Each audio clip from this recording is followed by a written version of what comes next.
என் தங்கப்பிள்ளையே, இன்றிரவே இந்த பதிவு உன் கண்ணில் படும். நான் சொல்கின்ற இந்த அடையாளத்தை கொண்டவரை நீ உன் எதிரில் கண்டுவிட்டால் போதும்.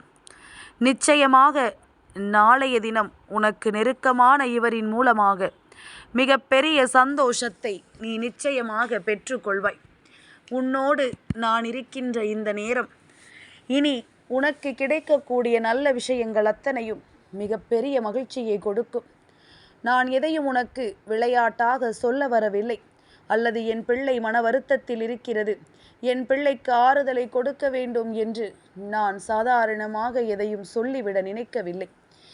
என் குழந்தையே, உனக்கு எந்த ஒரு விஷயத்தை இப்பொழுது நான் சொன்னால் அது உன் வாழ்க்கையில் மிக பெரிய வெற்றியை உனக்கு கொடுக்கும் என்பதனை புரிந்து கொண்டுதான் நான் உன் முன்னால் வந்திருக்கின்றேன். இந்த நேரம் இது உனக்கு கிடைத்தால் உன்னுடைய வாழ்க்கையில் பேரதிசயம் நடக்கும் என்பதனை தெரிந்து கொண்டுதான் நான் உன் முன்னால் வந்திருக்கின்றேன். நான் அவரின் பெயரை சொன்னால் அம்மா சொல்கின்ற வார்த்தைகள் எல்லாம் எந்த அளவிற்கு உண்மை என்பதனை நீ தெரிந்து கொள்வாய் அல்லவா? இந்த வராகி உன் முன்னால் நின்று உனக்கு சொல்லக்கூடிய அத்தனை விஷயங்களையும் என்னவென்று நீ தெரிந்து கொள்வாய் அல்லவா? இத்தனை நாளும் இந்த வாழ்க்கை உனக்கு கொடுத்தது பல அதிசயங்கள், பல அதிர்ச்சிகளையும் உனக்கு கொடுத்திருக்கின்றது. இது எப்படி நடக்கிறது, எதனால் நடக்கிறது என்பது போன்ற பல சந்தேகங்களையும் உனக்குள் கொடுத்திருக்கின்றது. ஒவ்வொரு முறையும் ஒவ்வொரு விஷயங்களை பற்றியும் நீ எண்ணி எண்ணி உனக்குள் ஏற்படுத்திய குழப்பங்கள் ஏராளம். ஆனாலும் இந்த குழப்பங்களிலிருந்து மீண்டு வரக்கூடிய தீர்வுகளும் உனக்கு அவ்வப்பொழுது கிடைத்திருக்கிறது என்பதுதானே உண்மை. இதையெல்லாம் கடந்து நீ சந்தோஷமான ஒரு நிலைக்கு உன்னுடைய வாழ்க்கையை நீ அழைத்து செல்ல வேண்டியது உன்னுடைய கடமையாக இருக்கின்றது. என்ன நடக்கும், ஏது நடக்கும் என்று இனி எதையும் யோசிக்காமல் உன் தாயானவள் உனக்கு சொல்லக்கூடிய விஷயங்களை எல்லாம் நீ என்னவென்று தெரிந்து கொள்ள தயாராக இரு. வராகி சொல்கின்ற வார்த்தைகள் உன் வாழ்க்கையை மாற்றும். அம்மா சொல்கின்ற வார்த்தைகள் ஒவ்வொன்றும் இந்த வாழ்க்கையில் உனக்கான வெற்றியை கொடுக்கும். நாளைய பொழுது என்னவாகும் என்று கலங்காமல் நான் சொல்கின்ற பெயர் கொண்ட ஒருவரை மட்டும் நீ அழைத்து பார்த்து அவரினுடைய உதவியை நீ உறுதியாக பெற்றுக்கொள்வாயானால் அது போதும். என் குழந்தையே, இதை தெரிந்து கொள்வதற்கு முன்பாக ஒரு சில விஷயங்கள் நான் உன்னோடு பகிர்ந்து கொள்ளத்தானே வேண்டும். எல்லோருடைய வாழ்க்கையிலும் ஒரு முக்கியமான சம்பவம் நடைபெறும். அனைத்து கனவுகளும், அனைத்து ஆசைகளும், அனைத்து விருப்பங்களும் தகர்ந்து போகக்கூடிய ஒரு நிகழ்வு. திட்டமிட்ட காரியங்கள் அத்தனையும் தரைமட்டமாகும். அச்சமயம் ஒருபுறம் தர்மம் நிற்கும், மறுபுறம் சுகம் இருக்கும். அந்த நிலையைத்தான் தர்ம சங்கடம் என்று சொல்வார்கள். தர்ம வழியை மேற்கொண்டால் அந்த இடத்தில் சங்கடம் வரத்தான் செய்யும். அந்த தர்மத்தை தியாகம் செய்தால் அவர்களுக்கு சுகம் கிடைக்கும். ஒவ்வொருவர் வாழ்க்கையிலும் இந்த நிலையை புரிந்து கொண்டு தர்மத்தின் வழி நின்று அந்த சங்கடத்தை ஒரு முறை அனுபவித்து விட்டார்களேயானால் நிச்சயமாக இந்த வாழ்க்கை அவர்களுக்கு விரும்பியது போன்ற ஒரு உன்னத நிலையை நிச்சயமாக காண்பித்து கொடுக்கும். அதன் பிறகு இவர்கள் எவ்வளவு பிரச்சனைகளை சந்தித்தாலும் அதிலிருந்து அவர்களால் நல்லபடியாக மீண்டு வர முடியும். மிக பெரிய வெற்றியை பெற முடியும். மகிழ்ச்சி உனக்குள் தான் இருக்கின்றது. அதை ஒருபொழுதும் மற்றவர்களிடத்தில் தேடி அலையக்கூடாது. மற்றவர்களை சார்ந்து ஒருபோதும் இருக்கக்கூடாது. அப்படி நீ சார்ந்து இருந்தாயானால் உன்னை நீ இழக்க நேரிடும் என்பதனை மறந்து விடாதே. உன்னுடைய வாழ்க்கையின் சிறந்த நாட்களை பெறுவதற்கு நீ சில மோசமான நாட்களோடு போராட வேண்டியது கட்டாயம்தான். அதற்காக நீ கலங்கி நிற்பது என்பது தேவையற்றது. மற்றவர்கள் உன்னை பற்றி என்ன நினைக்கிறார்கள் என்பதனை பற்றி கவலைப்படுவதை முதலில் நிறுத்து. தன்னிடம் இது இருக்கிறது, அவனிடம் அது இல்லை என்று ஒருவன் சொல்கிறான் என்றால் அதையெல்லாம் கவனத்தில் கொண்டால் நாளை உன் வாழ்க்கை நடுத்தெருவிற்கு வந்து நிற்கும் என்பதனை மறக்கக்கூடாது. ஒவ்வொருவரினுடைய வாழ்க்கை பயணமும் வித்தியாசமானது. உன்னுடைய சொந்த பயணத்தில் மட்டும் நீ கவனம் செலுத்து. அருகில் மற்றொருவர் பயணிப்பதை எட்டி பார்த்து கொண்டோ அல்லது அதனை பின்தொடர்ந்து கொண்டோ ஒரு பொழுதும் இருக்காதே. என் குழந்தை, இப்படியாக இந்த வாழ்க்கையில் உன்னை தொடர்கின்ற சில விஷயங்களை எல்லாம் நீ என்னவென்று தெரிந்து கொள்ளும் பொழுது அதிலிருந்து உனக்கான நன்மைகள் நிச்சயமாக கிடைக்கும் என்பதனை நீ புரிந்து கொள்ள வேண்டும். இதிலிருந்து நீ பெறக்கூடிய சந்தோஷங்கள் அத்தனையும் உன்னை நிச்சயமாக நல்லபடியாக வாழச் செய்யும் என்பதனை மறந்து விடாதே. அவ்வளவு எளிதில் உன் வாழ்க்கையில் எந்த சூழ்நிலையிலும் உன்னை நான் விட்டு விடுவதில்லை. அவ்வளவு சுலபமாகவெல்லாம் உன்னை இந்த வாழ்க்கையில் தவிக்க விடுவதில்லை. என்ன நடந்தது ஏது நடந்தது என்று சொல்லி கலங்காமல், என்ன நடந்திருந்தாலும் அதிலிருந்து இந்த வாழ்க்கையில் உனக்கு வேண்டிய ஒவ்வொரு நன்மைகளையும் நீ சரியாக பெற்றுக்கொண்டு அதற்கு ஏற்றது போல இந்த வாழ்க்கையை நீயும் நல்லபடியாக வாழ்ந்திருந்தால் அது போதும். எல்லாமும் உன்னை பேரானந்தப்படுத்துகின்ற நேரம், எல்லாமும் உனக்கு மிகப்பெரிய நம்பிக்கையை கொடுக்கக்கூடிய நேரம் என்பதனை நீ மறந்து விடாதே. ஒருவரை ஏமாற்றிவிட்டு நீ உன்னுடைய வாழ்க்கையில் காண்கின்ற இன்பமானது நீண்ட நாள் நீடிக்காது. துன்பமாக ஒரு நாள் அது மாறியே தீரும் என்பதனை புரிந்து கொள். மனிதனை ஏமாற்றுபவர்கள் தெய்வத்தை ஏமாற்ற முடியாது என்பதனை மறந்து விடுகின்றார்கள். நாம் எப்பொழுதும் தெய்வத்தின் பார்வையில் வாழ்ந்து கொண்டிருக்கிறோம் என்பதனை மறந்து விடுகிறார்கள். இனி எப்பொழுதும் நீ இது போன்ற விஷயங்கள் நடக்கும் பொழுது அதற்காகவெல்லாம் நீ கலங்கிக் கொண்டிருக்காதே. நிச்சயமாக பல விஷயங்கள் உன்னை சுற்றி வந்து உனக்கு மிகப்பெரிய நம்பிக்கையை எடுத்துச் சொல்லும் என்பதனை மறந்து விடாதே. கிடைத்ததை தொலைப்பதும் தொலைத்ததை தேடுவதும் தான் இன்று பலரது நிலை. கையில் கிடைக்கும் பொழுது அதன் அருமை தெரியாது, தொலைத்து விட வேண்டியது. அதன் பிறகு ஐயோ காணவில்லையே என்று சொல்லி தேட வேண்டியது.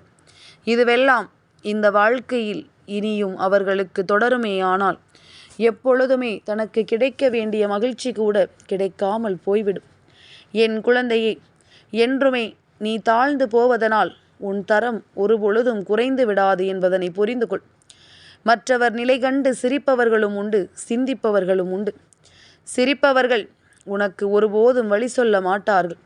உன் நிலை கண்டு சிந்திப்பவர்கள் நிச்சயமாக உனக்கு உறுதுணையாக நிற்கக்கூடியவர்களாக மட்டுமே இருப்பார்கள் என்பதனை நீ மறந்து விடாதே.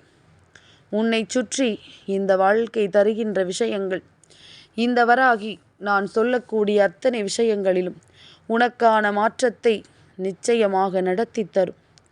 என் குழந்தையே, என்ன நடந்தது ஏது நடந்தது என்று சொல்லி நீ மனமுடைந்து நிற்காதே. உனக்கு நடப்பதையெல்லாம் நான் நல்லபடியாக நடத்தி தருவேன். உனக்கு வருகின்ற எல்லா விஷயங்களையும் நான் நல்லபடியாக மாற்றி கொடுப்பேன். என் குழந்தையே, நாளைய தினம் உனக்கு மிகவும் நெருக்கமான ஒருவரினுடைய பெயரைத்தானே நான் சொல்லச் சொல்லி இருக்கின்றேன். அது யாராக இருக்க முடியும் தெரியுமா?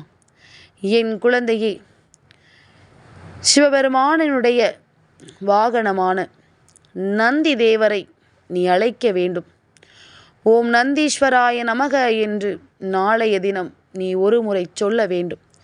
ஏனென்றால் நாளைய விடியல் பிரதோஷத்தினுடைய விடியல். பிரதோஷ நாளில் நீ நந்தி தேவரை வழிபட வேண்டும். சிவபெருமானையும் நந்தி தேவரையும் வழிபட்டு உன்னுடைய வாழ்க்கையில் நீ விரும்புகின்ற சந்தோஷத்தை பெற வேண்டும். தன்னை மலை போல் நம்பி வருகின்றவர்களுக்கு ஒரு துன்பம் வரும் பொழுது மற்ற தெய்வங்களின் மூலமாக உனக்கு துணை செய்யக்கூடியவர் சிவபெருமான். துயரம் பலமாக ஆனால் சிவபெருமானே தானாக உன்னை தேடி வருவார். அது எப்பொழுதும் நீ நினைவில் வைத்து கொள்ள வேண்டிய விஷயம். அதனால் இப்பொழுது என்ன நடக்கிறது ஏது நடக்கிறது என்பதனை எல்லாம் நினைத்து கலங்காதே. அத்தனையிலும் இந்த வாழ்க்கை உன்னை நல்லபடியாக அழைத்துச் செல்லும் என்பதனை நீ புரிந்து கொள். ஒவ்வொரு முறையும் நான் உனக்கு சில விஷயங்களை எடுத்துச் சொல்லும் பொழுது அதிலிருந்து இந்த வாழ்க்கை உனக்கு கொடுக்கக்கூடிய சந்தோஷத்தை நீ உறுதியாக பெற்றுக்கொள்ள வேண்டும் என்பதனை மறந்து விடாதே. யாருக்கோ சொல்கின்ற வார்த்தைகள், யாருக்கோ கிடைக்கின்ற வார்த்தைகள் என்று சொல்லி என் பிள்ளை எதையுமே அவ்வளவு சாதாரணமாக நீ விட்டு விடாதே. உன்னை தேடி இந்த சூழ்நிலைகள் ஒவ்வொன்றையும் உனக்கென நான் சொல்லித் தருகின்ற நேரம் அத்தனையிலும் இருந்தும் என் பிள்ளை சரியானபடி உனக்குரிய நம்பிக்கையை நீ உறுதியாக பெற்றுக்கொள்ள வேண்டும் என்பதனை மறந்து விடாதே. இந்த நிலை கடந்து உனக்கு இந்த வாழ்க்கையில் பெருமகிழ்ச்சி அடைய வேண்டிய கட்டாயம் இருக்கும் பொழுது அதையெல்லாம் என் பிள்ளை நீ பெரிதாக நினைத்து விடாதே. என்ன நடக்கும் என்று உன் அம்மா சொல்கின்ற பொழுதுகளை எல்லாம் கவனத்தில் கொண்டு உன்னை தேடி வருகின்ற எல்லா உண்மைகளையும் நீ சரியாக புரிந்து கொள். உன்னை சுற்றி என்ன நடக்கும் என்பதனை எல்லாம் நீ சரியாக தெரிந்து கொள். இனி எல்லா நேரத்திலும் உனக்கு வேண்டியபடி சரியாக இந்த வாழ்க்கையில் நடக்கும் நேரம். உனக்கான உண்மைகளை நீ எப்பொழுதும் சரியாக உணர்ந்திட வேண்டும். இத்தனை காலமும் அம்மா நமக்கு என்ன சொல்லி தருகின்றாள், நம்மை இந்த வாழ்க்கையில் எந்த நிலைக்கு அழைத்துச் செல்ல முயற்சி செய்கிறாள் என்பதனை என் குழந்தை நீ கவனத்தோடு தெரிந்து கொள்ள வேண்டும். நான் உன்னை நல்வழிப்படுத்த நினைக்கின்றேன். நான் உன்னை இந்த சூழ்நிலையிலிருந்து அடுத்த நிலைக்கு கொண்டு செல்ல நினைக்கின்றேன். என் பிள்ளையே, இவை எல்லாவற்றிற்கும் சாத்தியமான ஒரு விஷயம் என்றால் தெய்வத்தின் அருளால் மட்டுமே அது நடக்கும். தெய்வம் மட்டுமே அதை உனக்கு நடத்தி கொடுக்கும். அதனால் இந்த நொடி, இந்த நேரம் உன்னுடைய வாழ்க்கையில் நடக்கக்கூடிய அத்தனை விஷயங்களையும் என் பிள்ளை நீ நம்பிக்கையோடு தெரிந்து கொள்ள வேண்டும் என்பதனை மறந்து விடாதே. அத்தனையையும் என் பிள்ளை மனமகிழ்ச்சியோடு நீ உணர்ந்திட வேண்டும் என்பதனை மறந்து விடாதே. இனி இத்தனை நாளும் நீ பட்ட எல்லா விஷயங்களிலும் இருந்து உனக்கான சந்தோஷத்தை நீ மீட்டு கொடுக்க வேண்டும் என்பதனை மறக்காதே. மனது அங்கும் இங்கும் அலைபாயச் செய்யும். வாழ்க்கையில் துன்பம் வரும் பொழுது அதற்கான தீர்வினை தேடி நம்மை ஒவ்வொரு இடமாக அலைக்கழிக்கும். ஏதாவது ஒரு வகையில் நாம் சந்தோஷத்தை பெற்றுவிட மாட்டோமா என்று அது உன்னை நினைக்க வைக்கும். அப்படி இருக்கும் பொழுது அந்த நேரத்தில் யார் ஒருவர் இறைவனை தேடுகின்றார்களோ அவர்கள் இந்த வாழ்க்கையில் நிச்சயமாக தனக்கான அதிசயத்தை பெற்றுக்கொள்வார்கள் என்பதுதான் உண்மை. தனக்கான மகிழ்ச்சியை நிறைவாக பெற்றிடுவார்கள் என்பதுதான் உண்மை. தனக்கான சந்தோஷத்தை நிறைவாக ஏற்றுக்கொள்வார்கள் என்பதுதான் உண்மை. அதனால் என் பிள்ளை, இந்த நேரம் நான் சொல்லக்கூடிய விஷயங்களுள் உன்னுடைய வாழ்க்கையை நீ கவனமாக பெற்றுக்கொள். ஒரு சில மனிதர்களை நீ பார்த்திருக்கிறாயா? எப்பொழுதுமே ஒருவரை பற்றி சொல்லும் பொழுது அல்லது உன்னை பற்றி மற்றவர்கள் சொன்னதாக ஒரு விஷயத்தை சொல்லும் பொழுது 1க்கு 1000 அதில் சேர்த்துத்தான் சொல்வார்கள். எப்பொழுதும் ஒவ்வொரு நாளும் ஒவ்வொரு விஷயங்களும் நமக்கு பல விடயங்களோடு பிணைக்கப்பட்டிருப்பது போல இந்த மனிதர்கள் வேண்டும் என்றே உன் மனதிற்குள் ரணத்தை உருவாக்க துடிப்பார்கள். இதை சொன்னவுடன் உன்னுடைய மனது துடிக்கும் அல்லவா? இதை சொன்னவுடன் உன்னுடைய மனது அங்கும் இங்கும் அலை பாய்ந்து கொண்டிருக்கும் அல்லவா? அதைத்தான் அவர்களும் யோசிக்கிறார்கள். எப்படியாவது உன்னை நிலைகுலையச் செய்ய வேண்டும் என்பதுதான் அவர்களினுடைய எண்ணமாக இருக்கின்றது. இந்த நிலையை தாண்டி உனக்கு எதையாவது செய்து கொடுக்க வேண்டும் என்பதுதான் அவர்களினுடைய எண்ணமாக இருக்கின்றது. யாருக்கும் அஞ்சாமல், யார் சொல்வதையும் கண்டு மயங்காமல், மற்றவர்களைப் போல வாழ வேண்டும் என்று ஆசைப்படாமல், உன்னுடைய வாழ்க்கையை சந்தோஷமாக வாழ்வதற்குரிய சூழ்நிலைகளை உருவாக்கி நீ நல்லபடியாக வாழ வேண்டும் என்பதனை நீ புரிந்து கொள். அத்தனைக்கும் நிச்சயமாக உனக்கு நல்லது கிடைக்கும் என்பதனை நீ புரிந்து கொள். வராகி சொன்னது போல நாளைய தினம் நந்தி பகவானினுடைய அருளால் உன்னுடைய வாழ்க்கையில் நிச்சயமாக நம்பிக்கை உனக்கு கிடைக்கும். நாளை மாலை நேரத்தில் சிவபெருமானின் கோவிலுக்கு சென்று சிவனையும் நந்தியையும் தரிசனம் செய். உனக்கு நிச்சயமாக ஒரு மாற்றத்தை நடத்தி கொடுக்காமல் அவர்கள் எங்கும் செல்ல மாட்டார்கள் என்பதனை நீ தெரிந்து கொள்வாய். என் தங்கப்பிள்ளைக்கு இந்த வராகி அம்மாவினுடைய ஆசீர்வாதங்கள் எப்பொழுதும் உண்டு.